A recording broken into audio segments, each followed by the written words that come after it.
Le point suivant concerne 6 évolutions de postes, et nous avons repris notre méthode mise au point déjà dans le mandat précédent, et M. Épervier nous avait demandé en commission de créer ce petit tableau qui nous aide, et je suis bien le premier à qui cela m'apporte de l'aide, pour essayer d'expliquer à chaque fois les évolutions. Il faut regarder la colonne de droite, les postes supprimés, et puis ensuite les postes qui sont créés, et je vous en donne les motifs. Nous proposons de supprimer un poste d'adjoint technique principal deuxième classe à temps, qui était à temps complet auprès de la direction des services fonctionnels. C'était un poste d'agent chargé de l'entretien qui est parti en retraite, donc il fallait recruter. Nous en avons profité pour reposer l'organisation de cette mission. Il se trouve que 28 heures sur 35 semble aujourd'hui suffisant vu ce qu'il y a à faire. Et bien sûr, l'agent que nous avons recruté n'est pas au même grade qu'un agent qui est parti en retraite, et donc c'est un agent technique à 28 heures. Voilà l'explication pour ce premier poste. Pour le deuxième poste, c'est au service jeunesse, donc c'est à la Maison des Jeunes.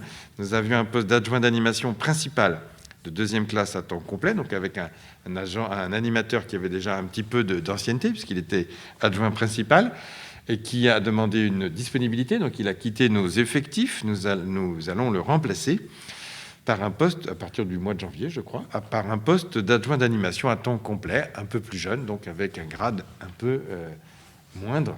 Voilà l'explication, mais le temps ne change pas.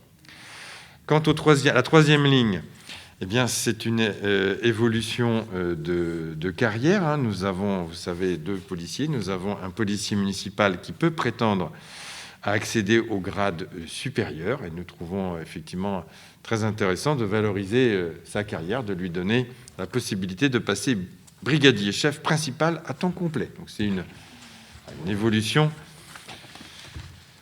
de carrière. Même chose d'ailleurs pour le point 4, en action scolaire, dans nos cuisines. Nous avons aujourd'hui un poste d'adjoint technique principal première classe à temps complet, mais cet agent qui donne pleinement satisfaction peut prétendre, vu son ancienneté, à un poste d'agent de maîtrise à temps complet.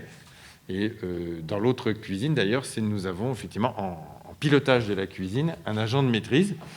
Donc c'est intéressant pour nous d'avoir dans les 2 cantines la même situation.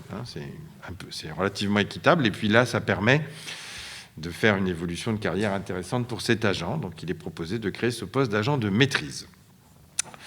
Pour la bibliothèque, nous allons à la médiathèque pour le poste de bibliothécaire. Nous avions un poste aujourd'hui d'assistant de conservation principal première classe à 32 heures. Alors c'est une double évolution. C'est une évolution à la fois de changement pour passer au grade supérieur, parce que l'agent, là aussi, ancienneté, peut prétendre. Et puis nous avons eu le feu vert c'est de passer en CAP pour pouvoir, du centre de gestion, pour pouvoir créer ce poste, cette évolution. Donc c'est intéressant en fin de carrière d'accéder à ce niveau-là. Et puis il se trouve, vous le savez, que pour la médiathèque, et je regarde Xavier qui suit ce dossier, nous avons l'intention de pouvoir procéder à une extension dans les années à venir de la médiathèque, en 2022, mais ça se prépare en 2021. Et pour le préparer, eh bien, nous allons nous reposer sur cet agent, nous allons le mettre à contribution, d'où les 3 heures supplémentaires de ce poste, pour arriver à temps complet.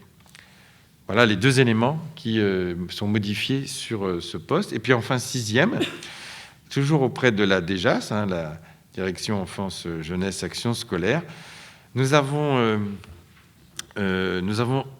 recruté... je suis perdu. C'est un changement de filière, voilà. Oui. C'est notre directrice de la DGAS qui est aujourd'hui sur un poste d'éducatrice de jeunes enfants première classe à temps complet. Cet agent nous a écrit pour demander à changer de filière, pour passer dans la filière administrative, toujours à temps complet, au poste d'attaché territorial. C'est intéressant parce qu'en termes de rémunération et donc de dépenses pour la collectivité, il n'y a pas de changement pour nous, mais ça lui permettra un déroulé de carrière plus intéressant sur du long terme, et aussi ça correspond plus à la réalité de son poste, qui est plus effectivement un poste administratif qu'un poste aujourd'hui d'éducatrice jeunes enfants à direction. On est plus sur un travail qui s'apparente à un poste d'attaché territorial. Donc c'est plus cohérent et ça permet un développement de carrière plus intéressant pour l'agent. Donc nous proposons d'aller dans ce sens. Voilà les 6 évolutions avec les explications que j'ai essayé de faire au mieux. Mais s'il y a d'autres besoins, je peux vous en dire plus. Pas de questions? Eh bien, je mets aux voix ces 6 évolutions. Qui est contre? Qui s'abstient? Adopté à l'unanimité.